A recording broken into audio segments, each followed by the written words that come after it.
예, 여러분 반갑습니다. 저는 이 제3 세션의 진행을 맡은 백낙청이라고 합니다.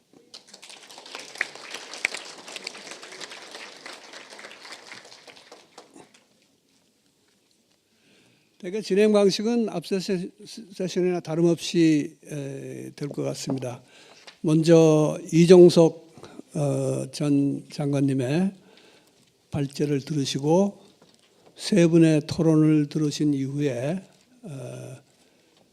다시 이제 그 다음부터 자유토론이 이어지겠는데 청중에서 질문을 하실 게 있으시면은 서면으로 제출하시면은 시간이 허락하는 한 소화하도록 노력하겠습니다. 그럼 뭐 긴 설명 없이 이종석 박사님 지금 세종연구소에 계시고 그 전에 NSC에도 계셨고 통일원 장관 역임하신 우리 북한 문제, 동아시아 문제, 또 통일 문제 전문가이십니다. 여러분 박수로 환영해 주십시오.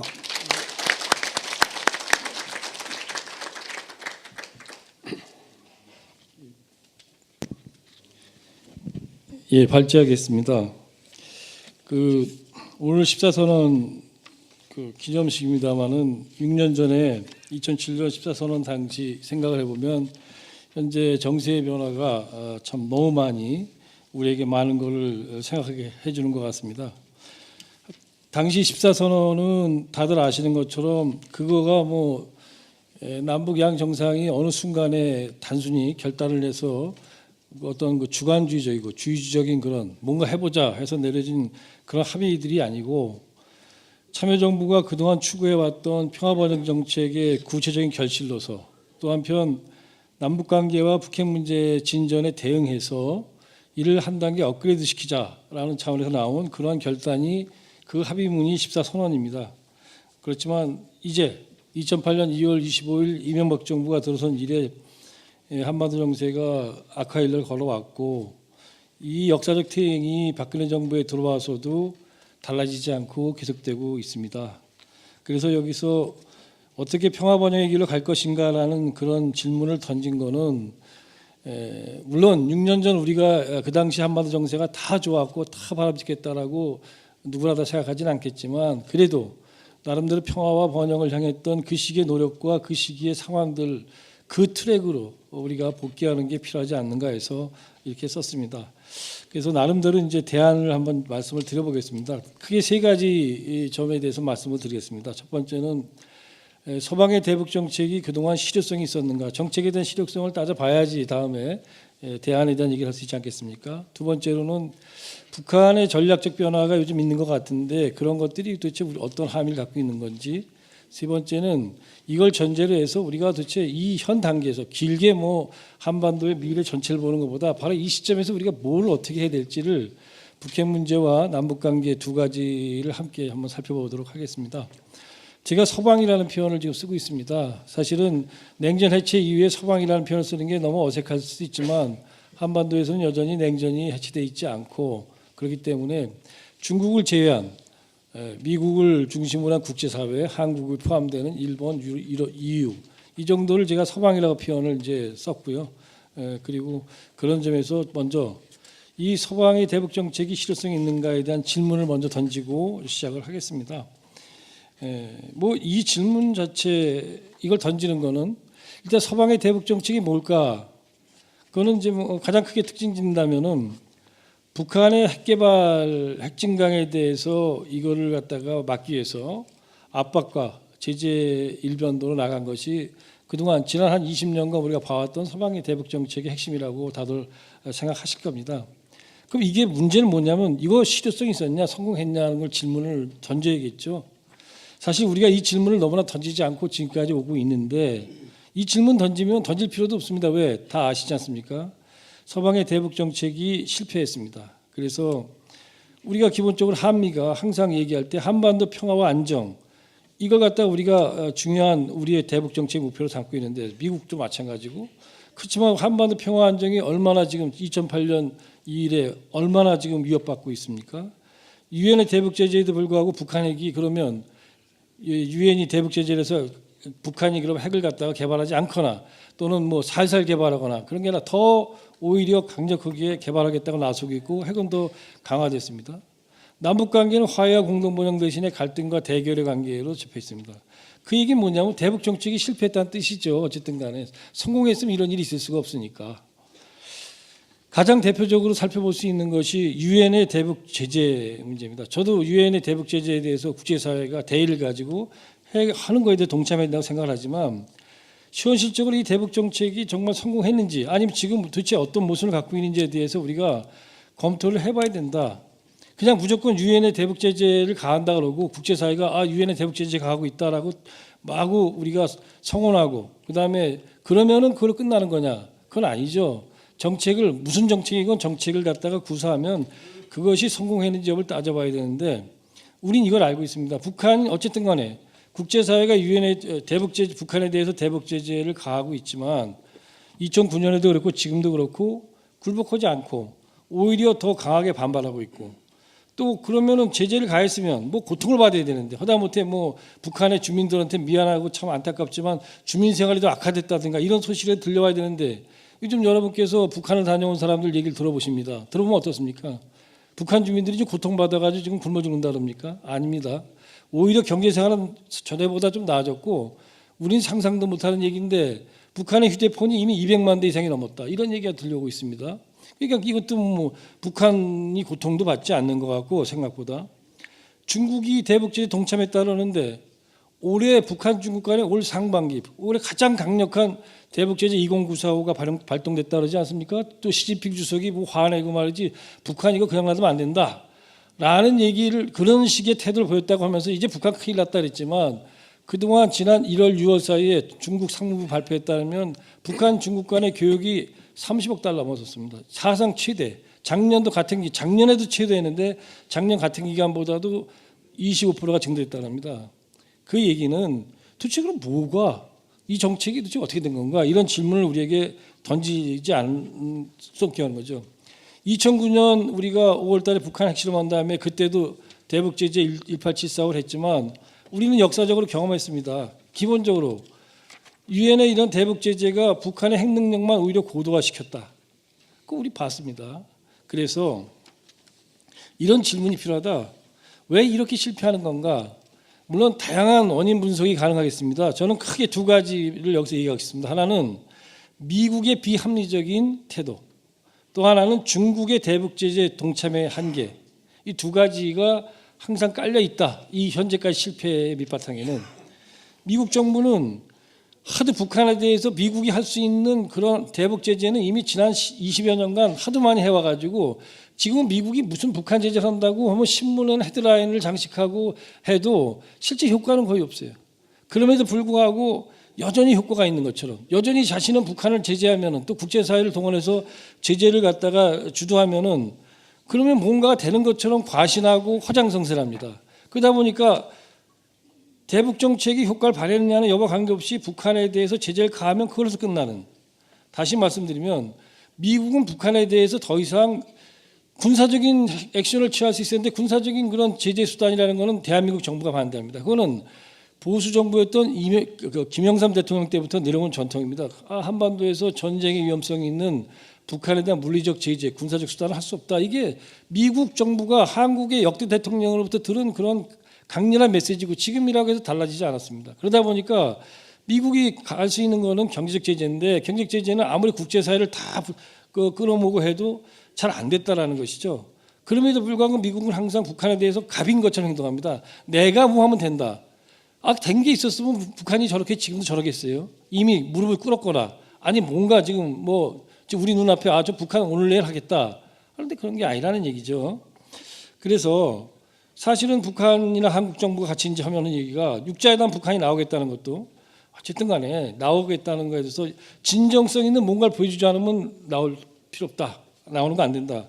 근데 이런 얘기를 하려면 기본적으로 미국이 또 한국이 북한에 대해서 뭔가 심사위원석에 앉아가지고 합격 불합격을 처리할 수 있는 뭔가 레버리지 능력을 가져야 되는데 무슨 능력을 갖고 있는가? 능력 없지 않습니까? 그냥 안 나온다는 북한은 그냥 사실은 중국이 나오라고 막 그러는 거거든요. 네가 안 나오니까 우리가 골치 아프단 말이야. 국제사회에 대해서 우리가 너희들 말이야 비호하는 것처럼 보이니까 우리도 못 저거니까 나와라 그러니까 나가는 건데 그 속에서 한미 정부가 안 돼. 진정성 안 보이면 안 돼. 그러니까 우리는 나가고 싶어도 말이죠.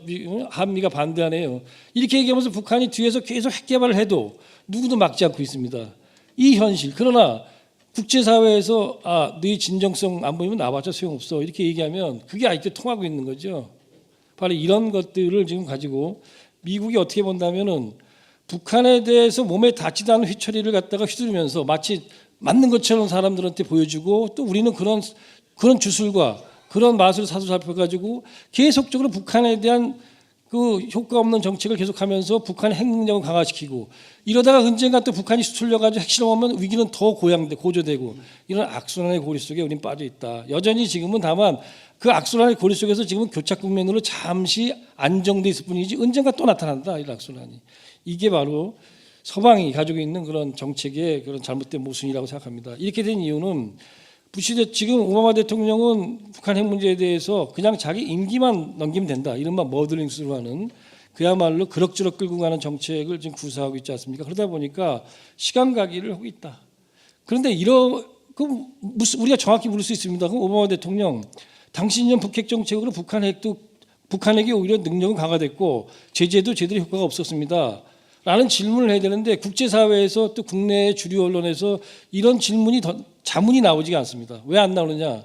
제가 볼 때 가장 중요한 거는 북한에 대한 혐오증이 워싱턴이나 우리 한국 사회에 너무나도 만연되어 있기 때문에 북한에 대해서 무조건 욕만 하면 되는 거죠. 정책적 효과 필요 없습니다. 욕만 하면 그걸로 끝나는. 지금 이게 우리에게 불행이다. 사실은 그걸 통해서 문제는 해결되지 않고 있는데 우리는 해결되고 있지 않다는 것조차도 인정하고 있지 않다. 이렇게 생각을 합니다.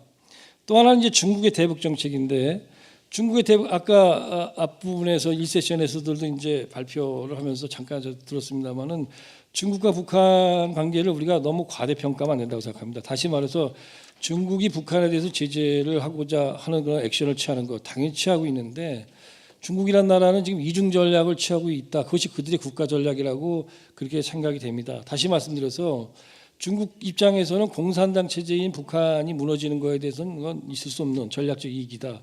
다만 지금처럼 핵 개발하는 거 좌시할 수 없고 그다음에 3대 세습보다는 보다 집단 지도 체제라는 그런 공산당 체제를 원하는데 이 두 가지랑 북한 붕괴를 갖다가 서로 교량한다면 북한 붕괴가 만약에 북한이 핵 개발을 갖다가 못하게 하고 그냥 막고 막 이러려고 하다가 북한이 체제가 위험해지는 것 여기까지 가면 어떡할 거냐. 그거는 안 된다는 거죠. 그렇기 때문에 중국과 북한 사이의 어떤 관계에서 중국의 대북 정책에서는 북한의 체제가 불안정해지는 거를 용납하지 않으면서 북한 제재에 동참한다는 일련의 그런 나름대로의 원칙이 있다고 우리는 봐야 되고 과거에 북한과 중국 사이의 지금 관계나 교역 관계나 이런 것들이 그런 걸 증명하고 있다고 생각합니다. 다시 말씀드려서 이미 G2로 성장한 중국 입장에서는 북한에 대한 특수한 전략적 이익과 G2로서의 국제적 위상 왜 그 로그 스테이트 불량 국가인 북한에 대해서 말이야 저렇게 너희들은 엄호하고 옹호하냐 너희들이 국제사회의 지도적 국가가 될 수 있냐라는 국제사회의 그런 그 질타를 갖다 피하기 위해서 말로 할 수 있는 모든 제스처 모든 행동에서는 북한에 대해서 제재에 동참하고 또 막 말을 합니다. 그러나 그것이 압록강과 두만강 국경선상에서 그대로 다 반영되는 건 아니다. 이것 때문에 이 이중 전략 때문에 항상 우리는 중국과 북한 사이에서 사실은 그리고 유엔의 대북 제재라는 것 자체는 기본적으로 일반 상거래나 인도주의 지원은 포함되지 않습니다. 다만 한미는 북한이 하도 이게 문제가 많다 이렇게 생각하니까 허다못해 초코파이가 북한 들어가면 저건 김정은이 아들이 먹을 거니까 안 돼. 전략물자 이러면 안 되는 거예요. 그러나 중국 사람들은 그거는 해령 시민들이 먹는 거야. 그럼 그건 되는 겁니다. 그렇기 때문에 북중 간의 일반적인 교육. 근데 북한 중국 간의 일반적 교육만 갖고도 북한은 경제 발전을 획기적으로 못해도 그냥 그럭저럭은 끌고 먹고 산다는 거죠. 그렇지만 이제 문제는 뭐냐면 다음 문제입니다. 북한이 뭔가 전략적으로 발전을 하려고 마음 먹으면 그때는 현재와 같은 이런 상태는 안 되고 중국을 포함한 국제사회가 대규모 경제적인 투자를 해야 됩니다. 근데 현재 북한에서는 여러분도 아시는 것처럼 김정은 북한의 지도자 김정은이 자신의 정통성 제고의 가장 중요한 핵심 전략으로서 경제를 발전시키겠다고 나왔습니다. 그것도 과학기술과 접목된 경제 발전을 단번에 시키겠다. 그래서 단번도약이라는 말을 만들어가지고 지금 하고 있는데, 그러다 보니까 사실은 북한이 굉장히 도발적인 모습만 보인 것 같지만 지난 5월, 6월, 7월 보면은 뭐 경제특구도 만들고 뭐 사실 굉장히 아주 이 요란법적한 일들을 하면서 경제 제일주의를 지금 내세우고 있습니다. 그래서 북한이 내세우고 있는 이 경제 제일주의, 이 문제를 우리가 한번 잘 살펴볼 필요가 있겠다, 이런 생각을 합니다. 그런데 이제 문제는 뭐냐면 박근혜 정부는 뭐 아시는 것처럼 3차 핵실험이 정부 출범하자마자 일어나고 나니까 여기에 그냥 굉장히 이제 없애시대 굉장히 아주 이 스트레스를 받아가지고 남북 관계 자체도 북핵 문제 종속을 시켰고, 그러다 보니까 북핵 위기가 발생하면 과거에 많은 우리들은 그런 걸 갖다가 남북 관계를 북핵 위기의 불똥이 튀기지 않도록 차단하려고 노력을 했는데, 이게 거꾸로 남북 관계의 불똥을 딱 튀기더니 이게 엄한 개성공단 그야말로 폐쇄 위기까지 가는, 이렇게 남북 관계 악화를 갖고 남북 관계가 악화된 것이 다시 북핵 논의를 지연시키는, 북핵과 남북 관계가 악순환 쪽으로 서로 연결되는 고리를 형성한 것이 지금 박근혜 정부에서 특징적으로 보여주고 있습니다. 이런 속에서 지금 이제 박근혜 정부는 북한의 못된 버릇을 고치겠다, 이른바 훈계 정책이라고 좀 표현하는데, 그러니까 뭔가 너 야단쳐가지고 북한을 고칠 수 있다는 생각을 가지고 얘기하겠습니다. 그러나 이거는 상당히 주관주의적이고 이거는 되게 어려운 걸 얘기하는 거다. 왜냐? 우리가 북한을 훈계를 고칠 만한 능력을 갖고 있어야 되는데 능력을 갖고 있지 못하다. 그런데 이런 것들이 마치 되는 것처럼 보인 거는 개성공단에서 북한이 보여준, 개성공단 정상을 위해서 북한이 보여준 저자세 때문에 그런데, 물론 정부가 아무튼 원칙을 지키려고 한다. 그리고 개성공단을 북한이 어쨌든 간에 나와가지고 다시 정상화된 거는 제가 볼 때는 우리 정부가 훌륭한 그런 업적을 거뒀다, 이렇게 생각을 합니다. 물론 거기에 할 말은 많습니다만, 그렇지만 이렇게 된 것이 우리 정부가 훈계 정책을 하고 북한에 대해서 강력한 어떤 영향력, 레버리지 가져서가 아니라, 제가 생각할 때는 사실은 아까 말씀드렸잖아요.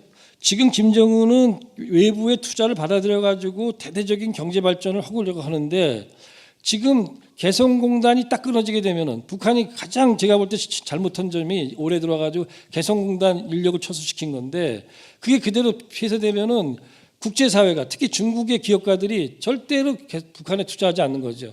제가 7월 달에도 중국에 했더니 그런 얘기를 하더라고요. 개성공단이 저렇게 된 상태에서는 중국 기업가들이 안 들어간다.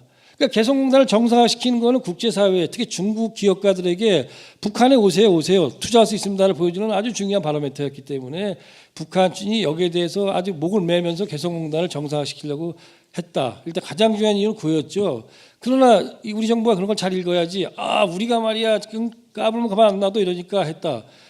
그러니까 지난번에 이산가족 같이 북한이 잘못한 거지만 이산가족 상봉 헌단해놓고 연기하는 조치가 나오는 거는 북한이 만만한 존재가 아니고, 또 우리가 북한을 갖다가 그야말로 좌지우지할 만한 힘을 갖고 있지 못한 겁니다. 서로 균형적이고 호혜적으로 하는 것 위에는 남북관계에서 할 일이 없어서 이 박근혜 정부가 이런 걸 좀 빨리 알아야 된다라는 생각을 합니다. 그런데 저는 지금 현재 박근혜 정부에게는 한반도 이 정세를, 남북 관계와 북핵 문제를 갖다 진전시킬 수 있는 냉전 체제 해체 이후에, 세계적 냉전 해체 이후에 지난 20여 년간에 대한민국 역대 정부 중에서 가장 절호의 기회를, 가장 많은 기회를 가진 정부가 박근혜 정부다. 박근혜 정부가 마음만 먹으면 너무나도 큰 업적을 이룰 수 있고 한반도 정세를 정말 평화 번영의 길로 가져가게 할 수 있다라고 생각하고 있습니다. 왜 그러냐면, 먼저 북핵 문제와 북한 이거 관련해서는 오바마 정부는 북핵 문제에 대해서 자기가 먼저 풀 생각이 전혀 없지만, 부시 행정부 당시에 동맹 국가에 대해서 너무나도 그 강압적으로 했던 그 태도에 대해서 오바마가 대통령 선거 때마다 나는 그렇게 안 하겠다, 동맹 말을 잘 듣겠다고 했기 때문에 박근혜 대통령이 오바마 대통령한테 북한이 저렇게 형편없고 불신, 우리가 좀 믿지 못할 정부지만 그럼 어떻게 하겠습니까? 핵은 해결해야 되죠. 대화합시다. 그러면은 그거를 명분 삼아 가지고 오바마 정부는 나올 수 있게 돼 있습니다. 부시 때하고 다릅니다. 부시는 그래도 안 나오지만 오바마는 나오는 사람이다. 근데 박근혜 대통령이 그렇게 얘기 안 하죠. 이명박 대통령이 그렇게 얘기 안 한 것처럼. 그렇게 얘기하면 된다는 거죠.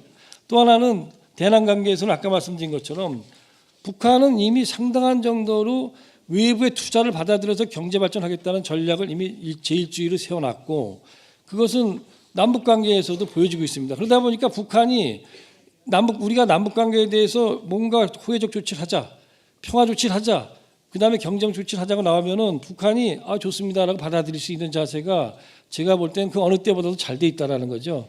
아까 강령반도 강령 특구에 대해서 발표가 있었습니다만은 강령구는 NLL 바로 위에 있는 북한의 최남단 지역인데 거길 북한이 경제 특구를 지정했어요. 그것이 성공할 거냐 안 하냐 여부 관계없이 북한이 그걸 경제 특구를 지정했다라는 것이 뭘 의미하느냐? 그거는 NLL이 평화 수역화되지 않으면 안 되는 거란 말입니다. 그 얘기 다른 말로 뭐냐? 북한이 북한의 발전대를 갖다가 이제 그 완전히 철수시키고 평화 수역화에 대해서 남한하고 논의할 자세가 돼 있다. 또 하나는 북한이 서해 평화무역 특별지대에 대해서 우리랑 논의할 용의가 있다 이런 걸 보여주는 거 아니겠습니까? 그런 점에서 박근혜 대통령이 결심하기에 따라서 향후 남북 관계에 대해서 얼마든지 획기적인 그러한 이 나름대로 자기의 이 성과를 거둘 수 있는 것이 현재의 정세다 이렇게 보여집니다. 그래서 이걸 기반으로 해서 마지막 제 나름대로 제 생각 그리고 많은 분들이 비슷하게 생각하실 겁니다. 현 단계 해법을 말씀을 드리면 북핵 문제는 3단계다. 그리고 남북 관계는 남북 정상회담이다 이렇게 생각합니다. 3단계라는 거는 육자회담을 무조건 먼저 재개시키고 지속적으로 가동시키는 것이 1단계다. 두 번째 단계는 북핵을 동결시켜야 된다. 북핵을 무조건 포기시키지 못한다. 동결시키다. 마지막 세 번째 단계는 그런 위해서 한반도에서 정전체제를 평화체제로 바꾸는 즉 평화협정의 과정을 거치는 그것과 같은 시점에서 북한 핵을 폐기시키는 이걸 맞춰가지고 북한 핵을 동결하고 북한 핵을 폐기하는 과정에서 북한의 경제 발전을 돕고 그다음에 북한의 체제 안전 보장을 해주는 대신에 또한 그와 더불어 우리가 북한 핵을 포기시키는 일련의 과정을 같이 가면 되지 않느냐 이렇게 생각합니다. 제가 이렇게 제안하는 이유는 세 가지 이유가 있습니다. 하나는 북한에 대한 경제적 압박으로 핵 포기할 수 없다. 이거는 이미 우리가 알고 있습니다. 또 하나는 북한의 핵보유 의지는 어느 때보다 강하기 때문에 1단계 그냥 핵 포기는 안 된다. 그야말로 너희들이 핵을 포기하면 체제 안전 보장해 주겠다라고 했던 가다피가 그래서 핵을 포기했는데 그 체제 안전 보장을 해줬던 서방이 미국이 나토 군대가 카다피가 그 당시에 카다피 이 정권을 몰락시키기 위해서 나토가 공습을 했습니다. 카다피를. 그걸 안 북한이 그야말로 종이 한 장으로 체제 안전 보장을 가지고 북핵 포기 안 할 것이라는 거죠. 다시 말해서 행동을 하면 안 될 것이다. 이런 것이고요. 그다음에 마지막으로는 김정은 정권이 경제 발전을 자신의 정통성 확립의 기본, 즉 국가 발전의 핵심 전략으로 삼기 때문에 이제 장기적으로 북한 핵 포기와 북한이 경제적으로 먹고 살 수 있고 김정은이 자신감을 가질 수 있는 것과를 바꿀 수 있는 가능성이 다른 면에서 좀 생긴 게 있지 않겠는가. 그런 점에서 이걸 한번 좀 바꿔보는 그런 노력들을 좀 해야 되지 않는가 이렇게 생각을 하고요. 그리고 육자회담 재개에 대해서는 육자회담은 북한 핵을 포기시키기 위해서만 나온 겁니다. 한 번 더 비핵화인데 육자회담에 대해서 이제 박근혜 대통령도 그런 말씀하시고 여러분들이 그럽니다.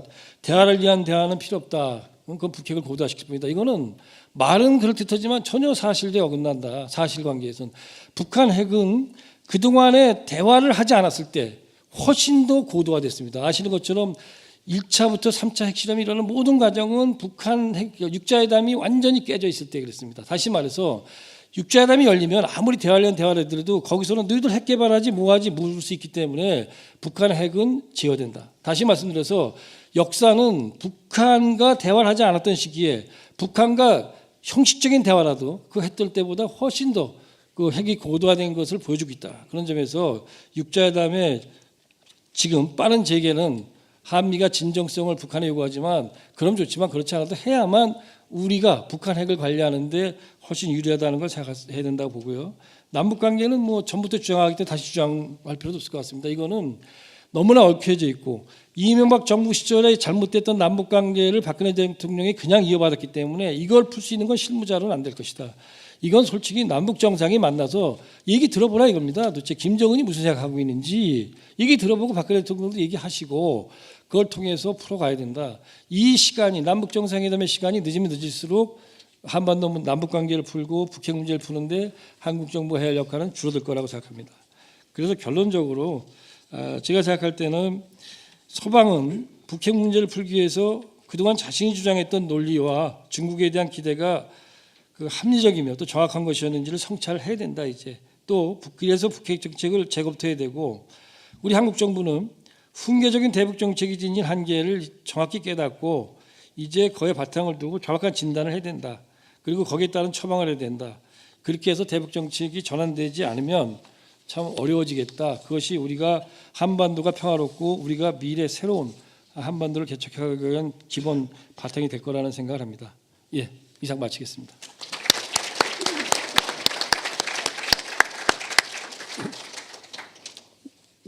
제가 시작할 때 주최 측으로부터 시간 배정을 어떻게 하라는 훈령이 없어서 미리 말씀을 안 드렸는데 이종석 장관께서 25분 이내로 잘 맞춰주셨습니다. 그 내용이 자료집에 상세히 나와 있고 또 워낙 명료하게 정리해 주셨기 때문에 제가 뭐 요약한다거나 이럴 필요는 없을 것 같고 곧바로 토론에 들어가겠습니다. 토론도 세 분이 합쳐서 25분 이내가 돼야 될 것 같습니다. 그래야지 주최 측에서 저한테 부탁한 거는 6시에 꼭 맞춰달라는 겁니다. 그래서 원래 예정보다 한 10분이 줄어들었는데요. 어쨌든 그래서 토론을 좀 짧게 해주시면은 한 분이 한 7분 정도, 7, 8분 발언을 해주시면은 그 다음에 좀 더 많은 자유 토론이 가능할 것 같습니다. 순서는 백종천 전 청와대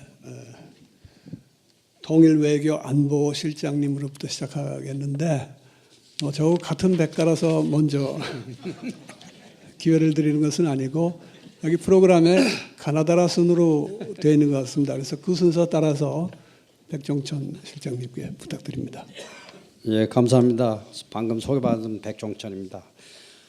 먼저 이종석 장관께서 발표하신 내용은 뭐 다 반복할 필요 없고 일단 저는 소박이라는 얘기보다는 미국의 대북 정책이 그동안 실패한 이유를 아주 자세히 설명해 줬고 또 한국 정부의 입장도 잘 설명해서 현재 이 장관께서 하는 것은 그것이 잘못되어 있기 때문에 미국과 한국 정부가 잘 성찰해서 앞으로 될 수 있는 그런 정책을 좀 해라 하고 그 이제 방안으로 미국은 육자회담 재개를 통해서 3단계 북핵을 해결하고 또 한국 정부는 남북 관계의 방향을 전환하기 위해서 지금 상태에서는 정상회담이 가장 좋은 방법인 것 같다.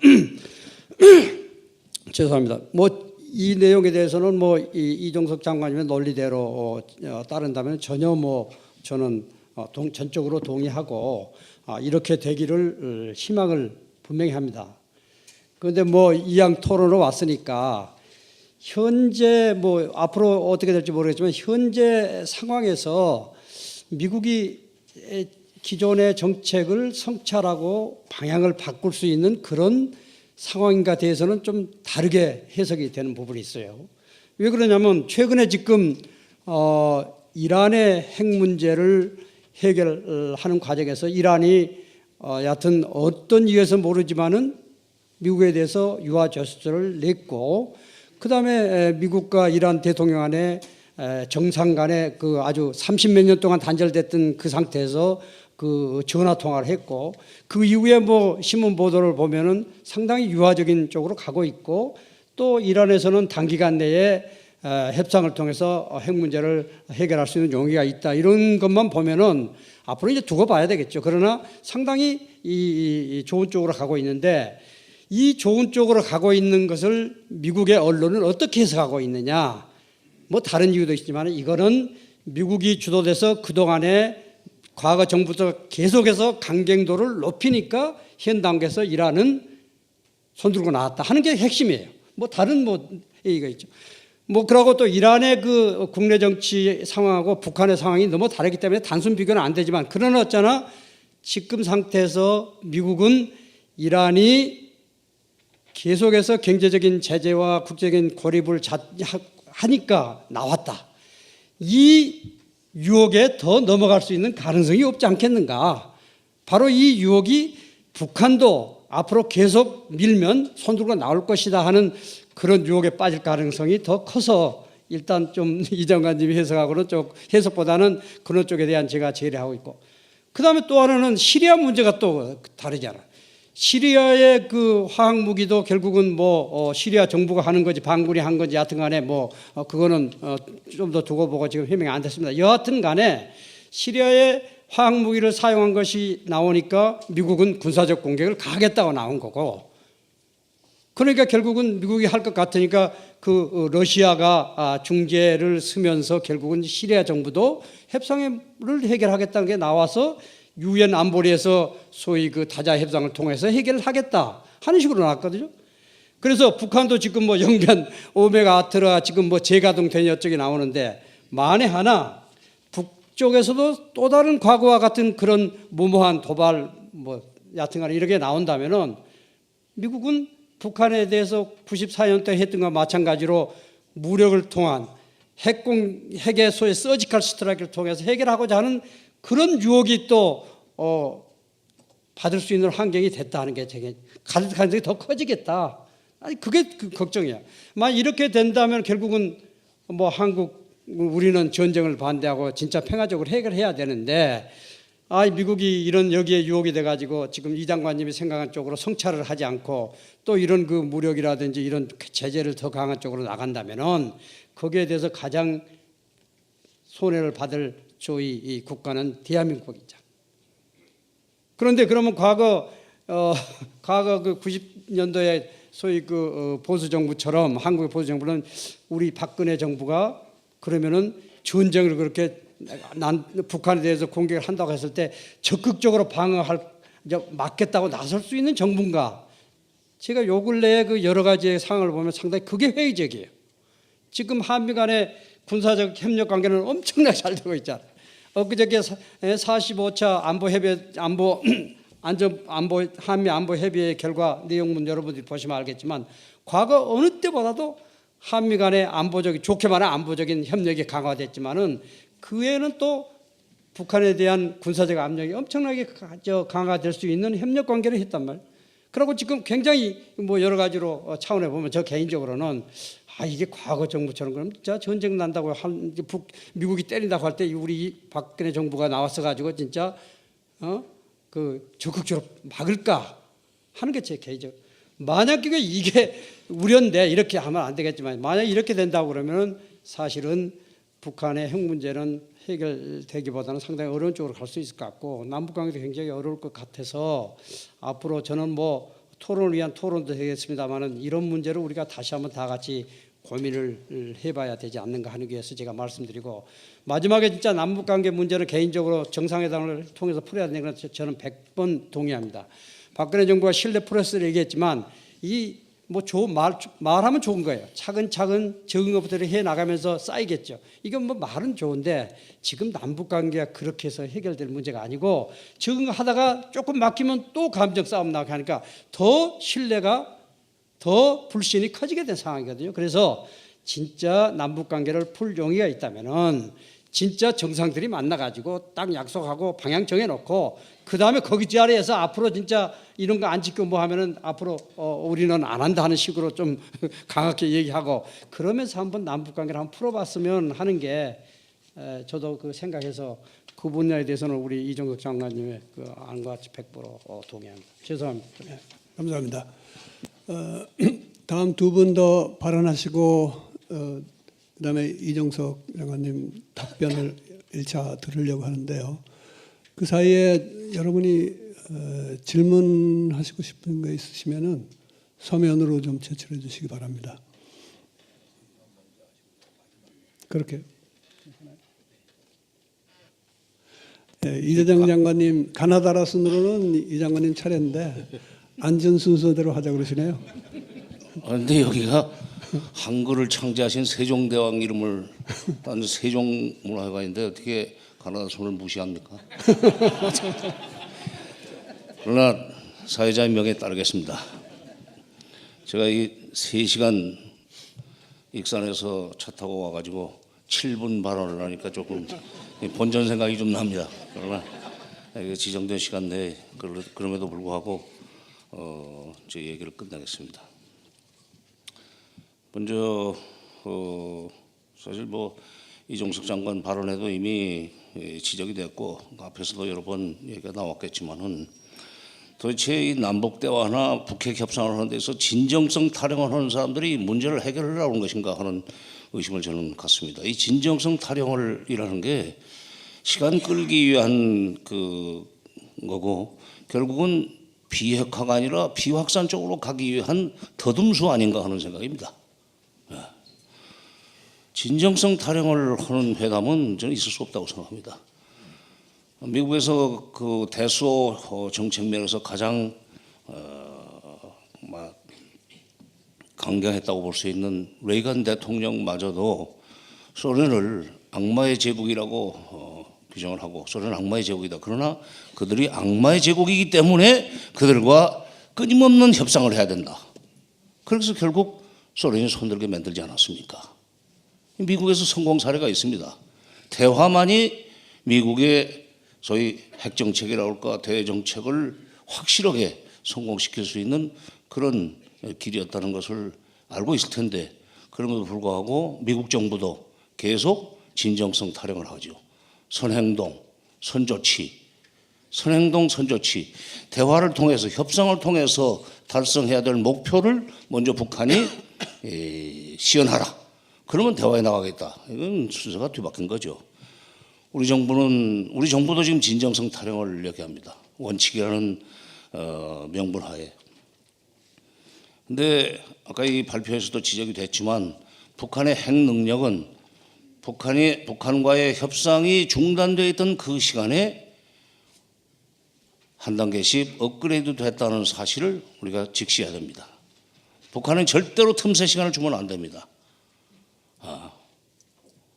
틈새 시간을 주면 그 시간에 다음번 협상에 나가서 몸값을 높게 부를 수 있는 이 여건을 키운다는 사실을 우리가 직시하고 하루라도 빨리 대화로 나가야 된다고 생각합니다.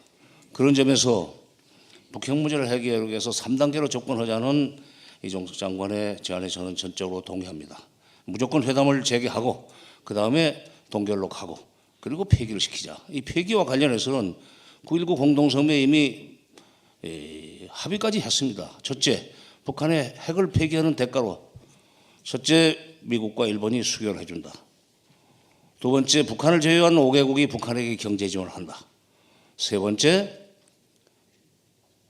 수교와 결국은 표리의 관계지만은 평화협정을 체결해 주겠다.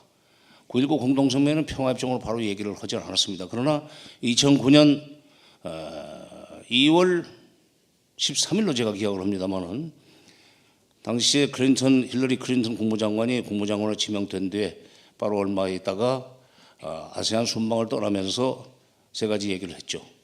바로 그 평화체제 논의를 평화협정으로 표현을 바꿔가지고 우선순위 두 번째로 끌어올렸습니다. 미국 수교해주겠다. 평화협정 체결해주겠다. 경제지원해준다 하는 얘기까지 나왔었는데 그 당시에 이명박 정부의 비핵개방 3천 원칙에 발목이 잡혀가지고 진전을 못 봤습니다만은 그 방식으로 가야 된다고 생각합니다. 그러니까 2009년 2월 13일 힐러리 클린턴이 얘기했던 그 순서대로 한다면 북한은 핵을 폐기하리라고 생각합니다. 이와 관련해서는 여기 발표자께서도 지적을 하셨지만 리비아 방식은 이미 틀렸습니다. 2003년에 영국의 그 주선으로 해서 리비아가 선핵 포기를 먼저 약속을 하는 그 방식을 미국에서도 쓰고 싶어 했었습니다. 2004년 2월 달로 기억을 합니다만은 그 당시에 그 제임스 켈리죠 아태 차관보가 제 방에 와가지고 다음번 회담이 열리면은 리비아 방식으로 북한이 먼저 선핵 폐기를 해주면 미국이 잘해주겠다는 얘기를 먼저 전해달라 하는 요청을 한 적이 있었습니다. 저는 뭐 한미 동맹 또는 한미 우호 관계 때문에 미국이 그런 생각을 가지고 있다는 얘기를 하기는 했습니다만은 그 뒤에 진전된 상황을 지켜볼 때 이 리비아 방식은 안 되겠다. 물론 리비아 방식으로 해서 먼저 선핵 폐기를 한 결과가 결국 체제 붕괴 내지는 최고 지도자의 그 제거를 하는 걸로 끝난 것은 이제 11년 일이기 때문에 2004년에는 예측할 수 없었지만 저는 그 당시에 제 생각으로는 이건 우크라이나 방식으로 해야 된다. 소위 핵 폐기와 경제 지원을 맞바꾸고 단계별로 그것도 그런 식으로 가야 된다고 생각을 하는데, 그러니까 이번에는 이 무조건 회담 재개, 육자회담 재개, 그다음에 북한의 핵 동결, 그리고 북한의 핵 폐기를 이 순서를 밟되 수교 문제와 그다음에 평화협정 문제, 이것은 결국 붙어 있는 겁니다.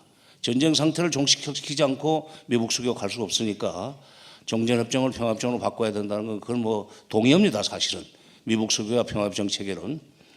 그리고 경협도 이것도 확실하게 전망을 주면은 북한 핵은 폐기시킬 수 있다고 생각합니다.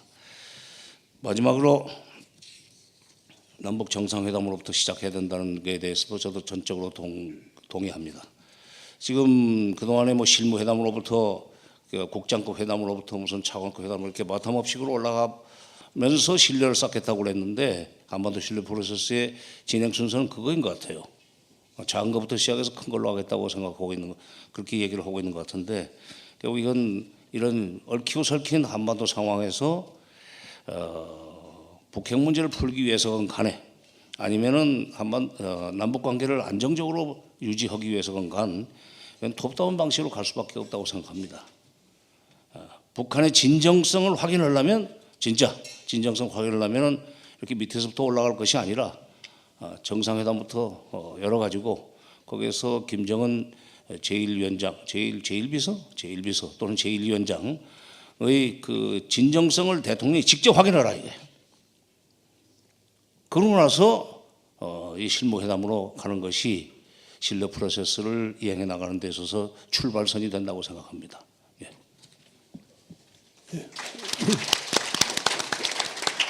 예, 감사합니다.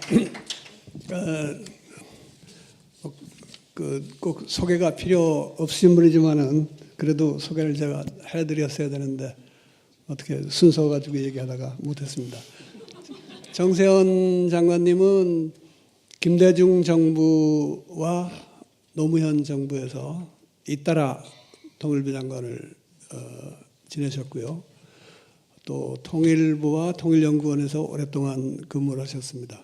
원래는 학계 출신인데 최근에가 아니라 학계에 복귀하신 거는 이제 장관 그만두시고 이화대학에 석좌 교수로 가셨고 지금은 익산에 있는 원광대학교 총장으로 계십니다. 그래서 아까 저 기차표 값 얘기하신 게 그런 말씀입니다.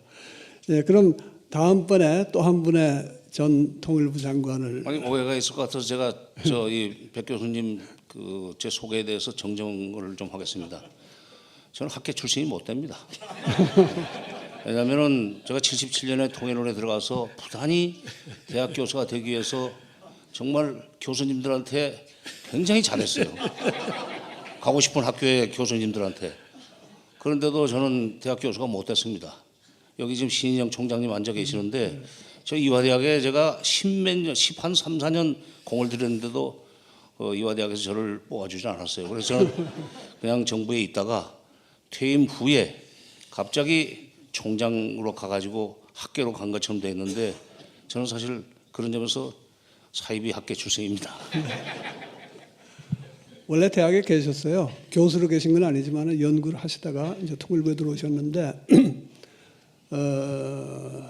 결국 이제 정상회담으로 직행하듯이 총장으로 바로 가신 거죠. 이재정 장관님은 이제 참여정부 때 통일부 장관 지내셨고 바로 6년 전 14 정상선언에 나온 2차 남북 정상회담 당시에 장관이셨고 그 아주 주역의 한 분이십니다. 이분은 또 뭐 경력이 많습니다. 원래 성공회 신부님이시고 그 다음에 성공회 대학교를 그러니까 초대 총장 역임하셨고 그러다가 정계에 입문하셨다가 다시 학교로 돌아가서 지금은 성공회 대학 석좌 교수시죠? 예, 석좌 교수로 계십니다. 네, 이 장관님께도 박수 부탁드립니다. 반갑습니다. 오늘 정말 이렇게 여러분 다 이렇게 많이 오셔서 정말 고맙습니다. 특히 이 행사를 준비한 사람으로서 먼저 감사의 인사 말씀을 먼저 드리겠습니다. 아마 여기 계신 여러분들이 다 그런 생각을 가지고 있을 거예요. 미국의 여기 이종석 장관님 말씀하신 서방 세계의 정말 대북 정책의 정말 속 생각은 뭔가? 정말 진정한 의도는 어디에 있었는가? 이것이 정말 북핵을 해결하기 위한 생각이었나? 아니면 북핵을 통해서 동북아 정책을 뭔가 조정하고 미국이 어떤 주도권을 잡고 나가기 위한 그런 의도였는가? 저는 사실 지난 20년 동안의 일을 이렇게 돌이켜보면요, 가령 육자회담에 했던 9.19 합의의 경우에 2005년 9월 19일 그것이 결정되자마자 바로 그날 BDA 사태가 터지지 않습니까? 1994년 제네바 합의에 의해서 북핵 문제를 해결하기 위한 본격적인 프로그램에 들어갔습니다만, 경수로의 원자로, 핵심 원자로의 콘크리트 타설이 끝나는 2002년 바로 그때 제임스 켈리가 고농축 우라늄을 북한이 가지고 있고 이걸 자인했다, 그런 보고서를 내가지고 결국 경수로 중단되고 제네바 합의 다 깨지고,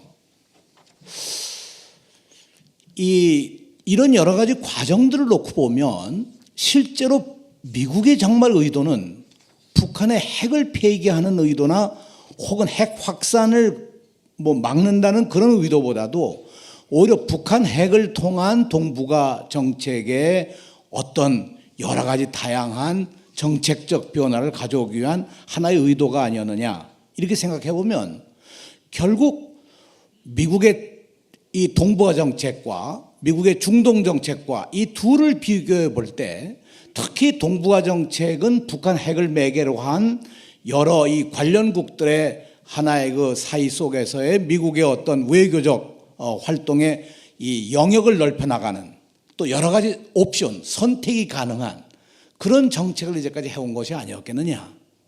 그래서 저는 어떤 의미에서 보면 이종석 장관의 말씀과는 달리 서방의 대북 정책은 대성공이었다, 그렇게 볼 수 있지 않겠습니까? 결국은 이 서방 정책이라고 하는 것이 정말 한반도 평화를 위해서 얼마만큼 적극적인 진정성을 가지고 나왔는가 하는 문제에 대해서 우리가 한번 진지하게 검토할 필요가 있지 않겠느냐. 저 이 점에 대해서 이종석 장관님의 좀 의견을 좀 듣고 싶고요. 왜 이런 생각을 하는 배경에는 바로 1976년부터 시작된 이제까지 계속된 한미 군사훈련이 사실상 이제까지 진행되어 온 과정을 보게 되면, 지난번 한미 군사훈련이라고 하는 키리졸브 군사훈련이야말로 이제까지 어떤 군사훈련보다도 강경한, 그리고 굉장히 위협적인 그런 군사훈련을 한 것을 보면 결국 미국의 진정한 의도가 어디에 있느냐. 또 이것도 박근혜 정부가 출범하자마자 바로 그 때에 맞춰서 이런 강경한 군사훈련을 하게 된 배경, 그런 목적, 그런 의도가 과연 무엇이었을까? 이런 데 대해서 우리는 좀 더 분석적으로 봐야만 하지 않을까, 이런 생각을 가져봅니다. 두 번째 드리고 싶은 말씀은 오늘이 14정상선언 6주년이 되는 날인데, 사실 14정상선언 가운데 가장 중요한 핵심에 있었다고 그러면 저는 서해평화협력특별지대라고 생각합니다. 그 이유는 1953년 7월에 정전협정이 있었을 때 정전협정에서 미결로 남았던 것이 서해의 경계선이었습니다. 서해 경계선 문제를 가지고 1991년 남북기본합의서에서 이 문제는 앞으로 남북이 협의를 해서 해상 경계선을 만들어 나간다, 이런 합의를 한 바가 있었죠. 그러나 구체적으로 이 정전협정에서 해내지 못했던 미결의 부분, 서해 평화 정착을 위한 구체적인 어떤 틀을 만들어낸 것이 서해 평화협력 특별지대라고 한다면, 이것이야말로 한반도 평화 체제의 하나의 진일보한, 적어도 상당히 구체적인 평화 정착의 평화 체제의 제안이 아니었느냐. 또 이 합의가 대단히 중요한 전 합의였었고, 1953년 정전협정 이후 60년이 지난 오늘날까지 정전협정의 미완의 부분을 어떤 의미에서 완성시킨 일종의 그런 의미가 저는 있기 때문에 이것을 지금 이 박근혜 정부가 이것을 폐기 처분하겠다라고 나오고 있는 것은 현실적으로 굉장히 중요한 전 의미를 담고 있다고 생각합니다. 이것은 단순히 노무현 대통령이 해온 14 정상선언에 대해서 제가 서두에 인사 말씀에 그런 말씀을 드렸습니다만, 이명박 정부 때는 노무현 대통령께서 이명박 정부가 이 14 정상선언이란 나무에 물을 주지 않아서 이제 다 말라 죽어가고 있는데 그래도 언젠간 다시 또 생기를 돋아나지 않겠느냐, 이런 말씀을 하신 바가 있었는데, 지금 박근혜 정부 들어와서 하는 걸 보면 이 말라 죽어가는 나무에 뿌리채 뽑아버리는 것이 아닌가, 이런 우려를 하면서 과연 이것을 어떻게 해결해 갈 수 있을까? 오늘 어떻게 평화 번영의 길로 갈 것인가에 전 가장 중요한 주제가, 다른 걸 다 제하고라도 박근혜 정부로 하여금 어떻게 서해 평화협력 특별지대라고 하는 이것을 통해서 한반도의 평화체제에 조금이라도 실질적인 진전을 볼 수 있는 길이 없을까, 이 문제 제기를 하고자 합니다. 마지막으로 하나만 더 말씀드리면, 남북관계 정상회담에 대한 말씀을 이제 두 분 전직 장관께서 말씀을 하셨는데, 실제로 남북관계의 정상회담이 이루어지기 위해서 가장 중요한 것은 한반도를 중심으로 한 적어도 환경의 변화입니다. 평화정착에 대한 굳건한 미국과 관련국, 우리 정부와 한반도를 둘러싼 관련국들의 어떤 과거와 다른 분명한 어떤 태도가 나오지 않으면 정상회담은 전 열릴 수 없으리라고 생각합니다. 더구나 김정은 체제에 있어서 과연 이것이 가능할 것인가 하는 것도 의문인데요. 그렇다면 어떤 변화를 가져와야 과연 정상회담을 할 수 있는 환경이 될까? 이것도 우리가 한번 검토를 해봐야 될 과제가 아닌가, 이렇게 생각을 합니다. 고맙습니다. 예, 이종석 장관님 답변하시기 전에 저도 잠깐 한마디 덧붙일까 하고요. 그 사이에 주최 측에서 어느 분이 질문지가 있으면 좀 걷어다 주시기 바랍니다. 제가 말씀드리고 싶은 거는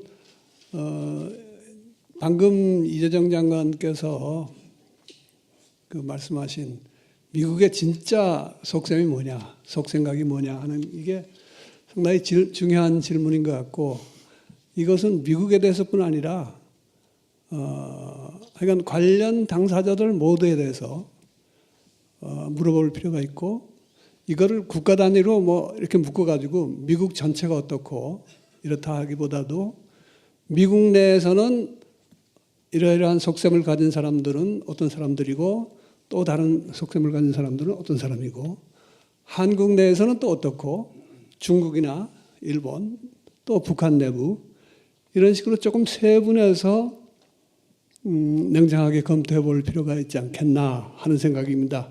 이종석 장관님 발표에서는 우리가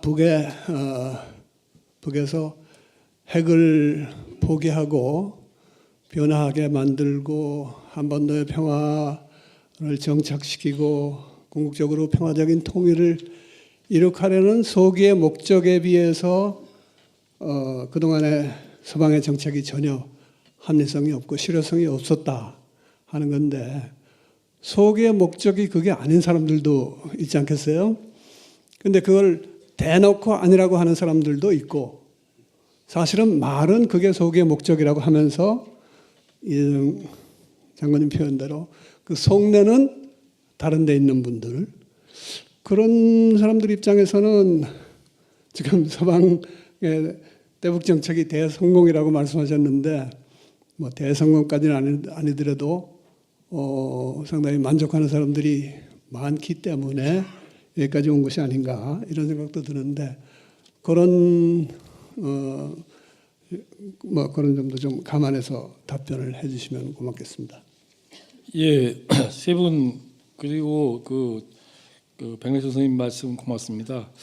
그래서 저도 하나 고백을 해야겠네요. 제가 지금 현재 있는 연구소에서 한 20년간 제가 지금 근무하고 있는데, 그 연구소의 제가 수석 연구위원입니다. 직책이. 그런데 우리 정세현 총장님이 그 연구소의 수석 연구위원으로 계셨었거든요. 그게 사이비 학자였다 그러셨는데 저도 하여튼 사이비 학자임을 고백하면서 이 말씀을 드릴 수밖에 없을 것 같습니다. 누구보다도 탁월하게 많은 업적을 갖고 계신데 그렇게 말씀하시고. 이화대학에서 교수를 안 시켜줘서 제가 그냥 그러니까 신령 총장님 약간 삐져서 지금 이 말씀하고 계시다는 걸 좀 이해해 주시기 바랍니다. 예. 자, 백종천 시장님 말씀하신 부분에서 미국이 뭐 그러면 이제 북핵 성찰을 해가지고 뭐 바뀌겠느냐? 저도 이제 말씀드릴 때 제 요지가 미국이 정책을 대북 정책을 바꾸거나 성찰할 가능성은 거의 없다라는 걸 전제로 지금 말씀을 드렸습니다. 그래서 미국의 정책을 바꿀 수 있는 가장 큰 요소는 대한민국 정부다. 그런데 대한민국 정부가 이거 말을 우리 생각과 다르면 어떡할 거냐. 그래서 아까 누가 그랬습니다. 시민사회가 시민이 도대체 정부가 북한하고 접촉도 못하게 하고 교류도 안 나게 하면 어떡할 거냐. 좌절감에 대한 비슷한 말씀들이 있었는데 결론은 그래서 정치가 중요하다. 선거를 통하는 수밖에 없다는 게 이제 마지막 결론이겠죠. 그러나 그 전에 어떻게 할 거냐는 생각을 해야겠지만 다만 중국이 육자회담에 대해서 강력하게 드라이브를 걸고 있습니다. 자신의 어떤 업적이기도 하고 그렇기 때문에 미국이 육자회담에 대해서 중국과 다른 이해를 갖고 있기 때문에 중국도 지금 힘이 있기 때문에 또 러시아가 여기에 동참하고 있기 때문에 미국이 육자회담에 대해서 무조건 모른 척하거나 이렇게 할 수는 없는 상황이라서 상황은 조금 복합적으로 움직일 가능성이 있다는 걸 말씀을 드리고요.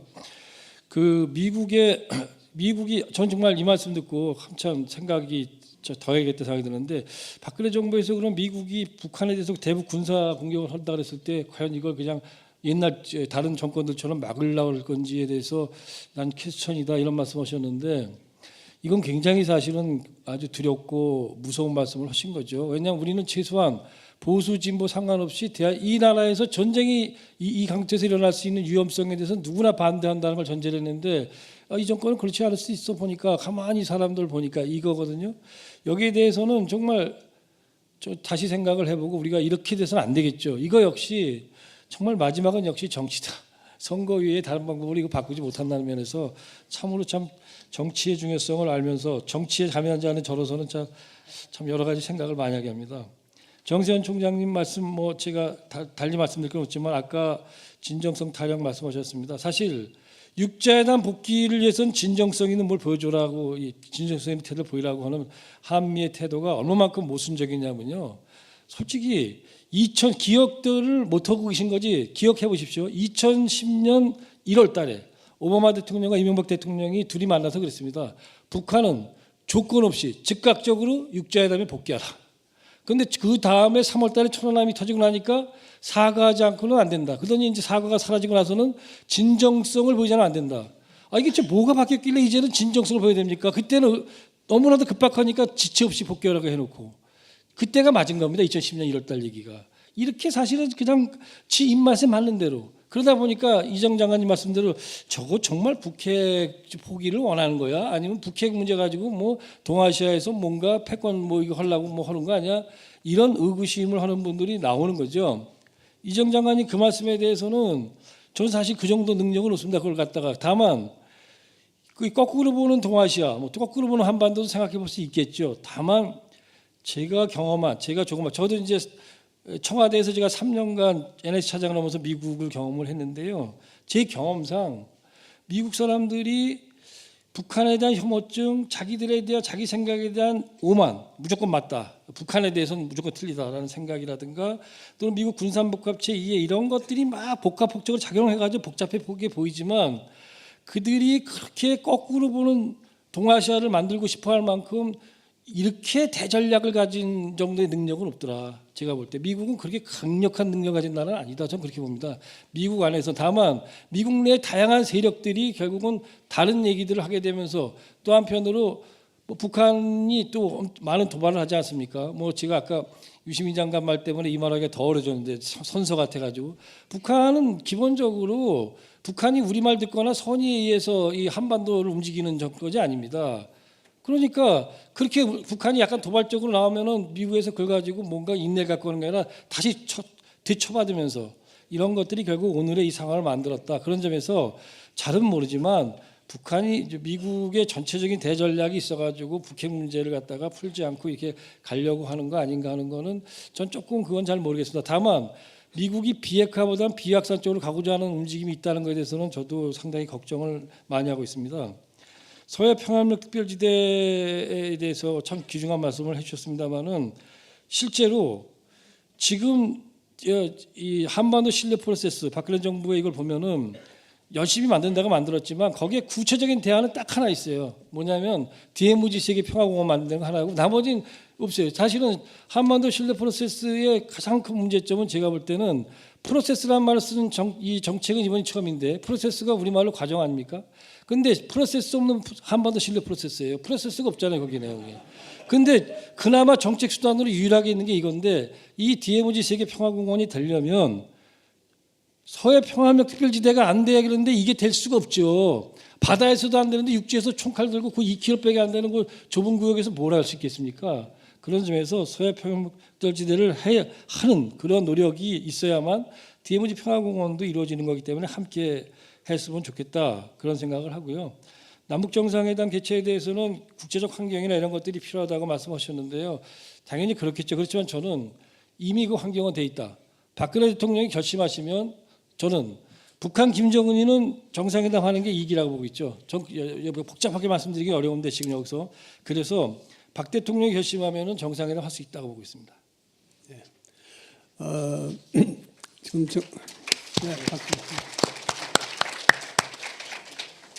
정세현 장관께서 발언 기회를 달라고 하셨는데 뭐 도저히 거절할 도리가 없습니다. 길이 없습니다.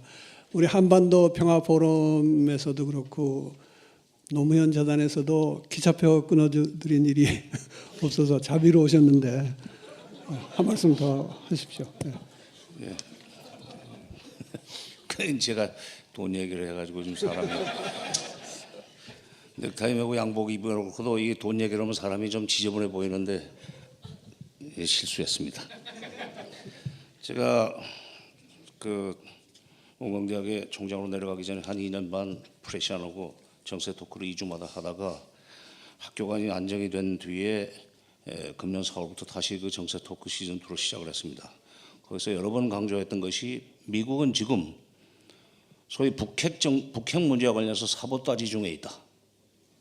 본심이 뭐냐? 말로는 비핵화, 공식적으로는 비핵화를 얘기하고 있습니다.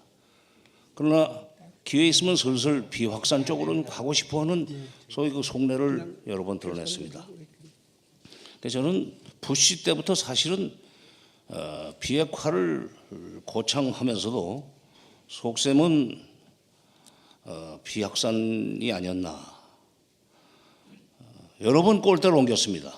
지금 아까 이 장관님도 지적을 하셨지만은 9.19 공동성명 바로 다음 날 BDA 제재를 가해가지고 북한으로 하여금 9.19 공동성명을 이행하지 않도록 만들어 놓고 나중에 책임을 그쪽으로 넘기고 이러면서 시간을 끌고 그러니까 협상, 양복, 무슨 그다음에 파기 이런 식의 악순환의 그 이 쳇바퀴를 돌게 만든 것은 도는 것은 북한만이 아니라 미국도 똑같은 짓을 했는데 이게 국제 언론을 장악하고 있으니까 여론을 장악하고 있으니까 소위 국제 정보 질서를 장악하고 있기 때문에 미국이 결국 북한만이 그런 짓을 한 걸로 낙인이 찍혀 있습니다만은 실은 미국이 더 사보타지를 했다고 저는 생각합니다. 비확산으로 이제 가면서도 공식적으로는 속셈은 그건데 공식적인 이 대외 정책은 비핵화하기 때문에 우리는 그런 줄 알고 여기까지 따라왔죠. 근데 이게 미국의 속셈이 아까 그 2010년 1월이라고 그랬습니까? 예, 2010년. 그때부터 지금 바뀌었다.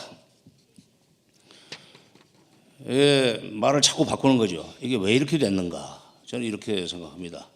2003년 부시 정부 때만 해도 중국이라는 나라가 이렇게 빨리 경제적으로 성장을 하면서 G2 반열에 올라오리라고 생각을 예상을 못했던 것 같아요. 이미 2000년대 초부터 미국의 무슨 미래학자들이 2020년이 되기 이전에 오히려 GDP 총액면에서 미국을 능가하리라는 그런 전망들이 나오고 있었지만은 실질적으로 미국 정부는 그렇게까지는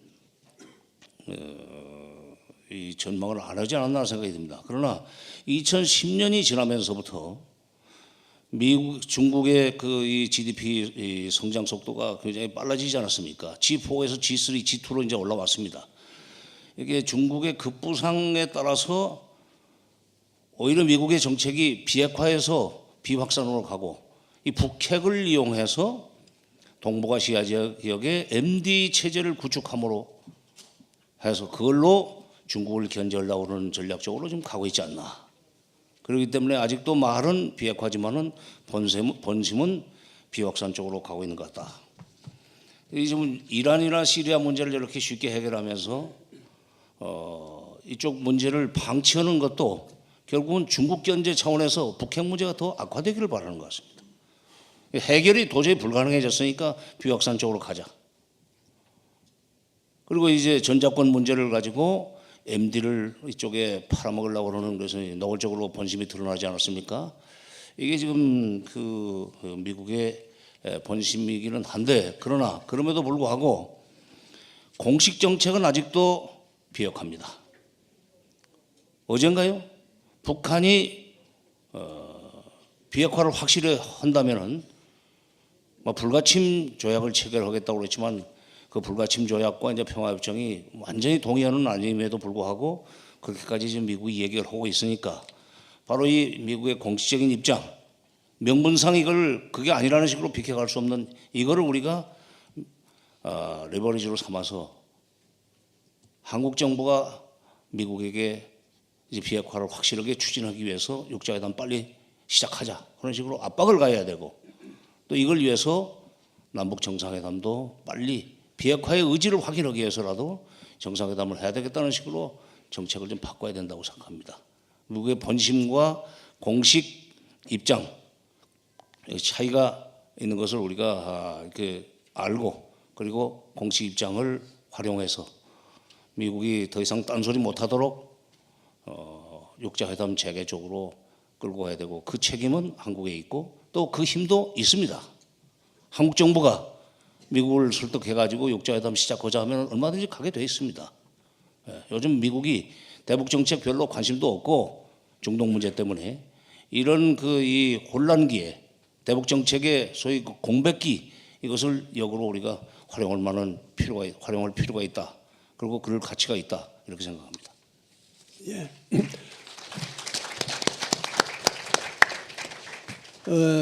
청정석에서 질문지가 온 게 없기 때문에 거기다 마침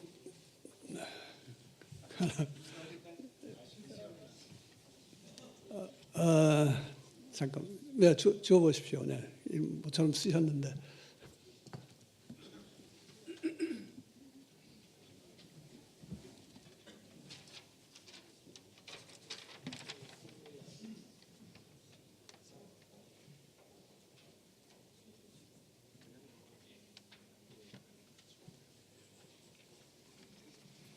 예, 민주민족 뿌리회의 상임대표이신 유시경 선생님 질문인데요. 이정숙 장관, 이재정 장관 두 분께 질문합니다. 서부평화지대 제안에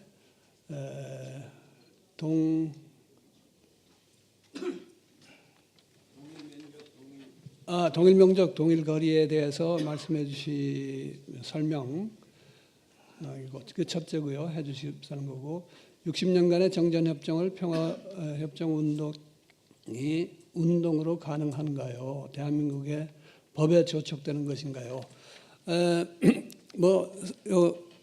사실관계에 대해서 나중에 이종석 장관님 마무리하실 때 잠깐 네. 언급해 주시면 좋을 것 같고요.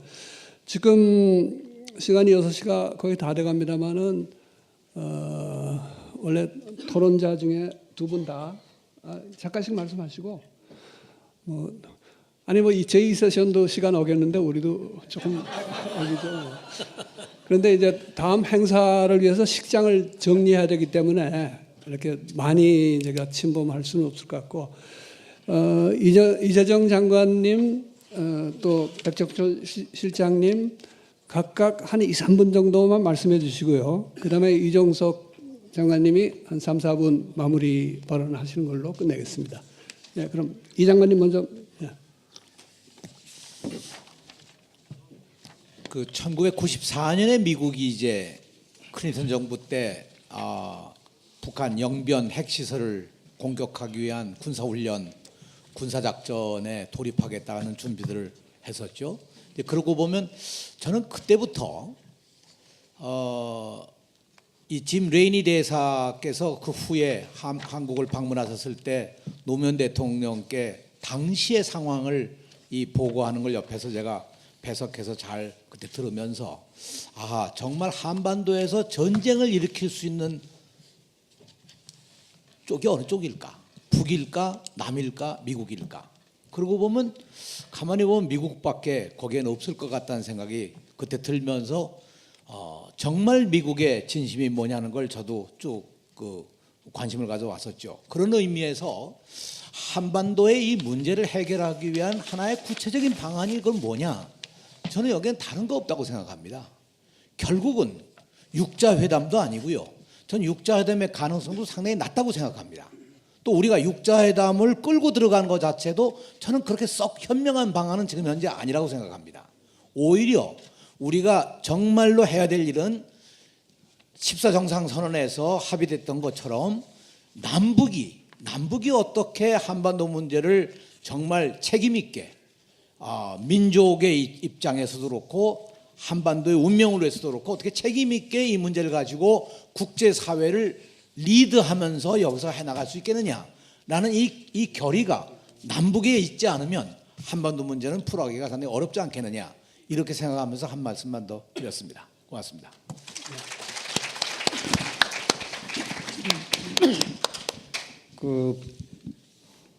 지금 정상회담이 가능하겠느냐? 역시 정상회담이 가능하려면은 국제적인 환경, 그다음에 국내적인 여러 가지 분위기가 잘 돼야 되겠지만은 제가 2007년 남북 정상회담이 성사될 때를 옆에서 관찰했던 사람으로서는 그 당시 기억이 생생하지만은 비대의 문제가 계속 2007년에 물려 있었고 그게 계속 제재가 된 상황에서는 장관님 저기 계시지만 남북 간에 그럴 만한 접촉 지원 같은 게 굉장히 제한됐었고 그러나 우리가 5월 말에 여하튼 간에 그때 참여정부에 있었던 모든 분들이 노력을 해가지고 미국 그 BDA 문제가 이제 해결되거든요. 5월 말에 그러면서 이제 저 장관님이 이제 서시 남북 간의 철도가 통행이 되고 이러면서 결국 상황이 할 만한 분위기가 됐던 것이고 그때 그 상황 속에서 그래도 계속해서 관심을 가졌던 분이 저는 볼 때 노무현 대통령이었거든요. 노무현 대통령의 의지가 없고 계속에 관심이 없었다면은 사실 불가능했던 겁니다. 불가능했다고 저는 생각했기 때문에 지금은 그때 비하면은 미국과의 관계에서 정상회담을 못할 만한 그런 그 걸림돌이 지금 없는 상황 속에서는 제가 볼 때 박근혜 대통령이 결심만 하면은 필요성만 인정한다면은 또 남북 관계를 평화적으로 진전시켰다는 의지만 있다면은 저는 가능하다고 생각을 합니다. 이상입니다.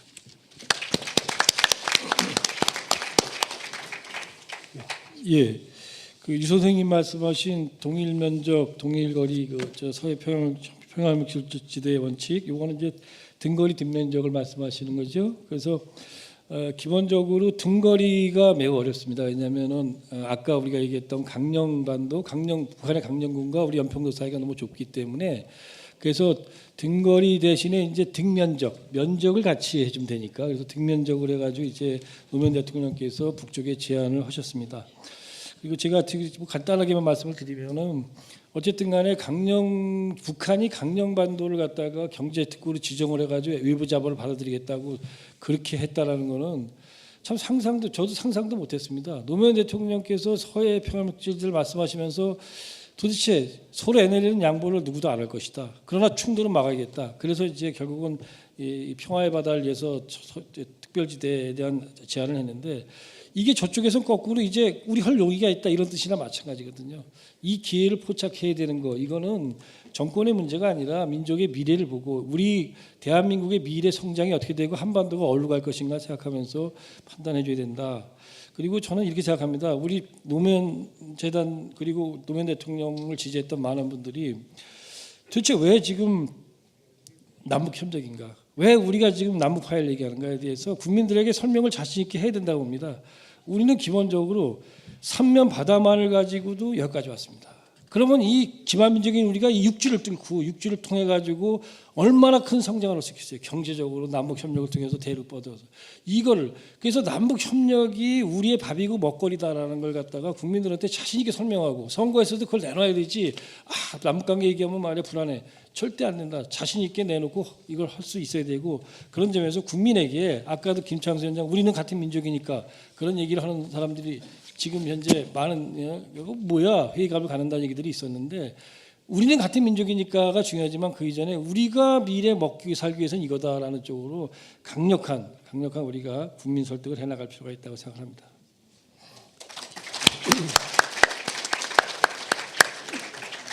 예, 그러면 그동안 발제와 토론 과정에 수고해 주신 이종석 장관님, 백종천 전 실장님, 그리고 정세현 장관님, 이재정 장관님 모두에게 뜨거운 감사의 박수를 드리는 것으로 마치겠습니다.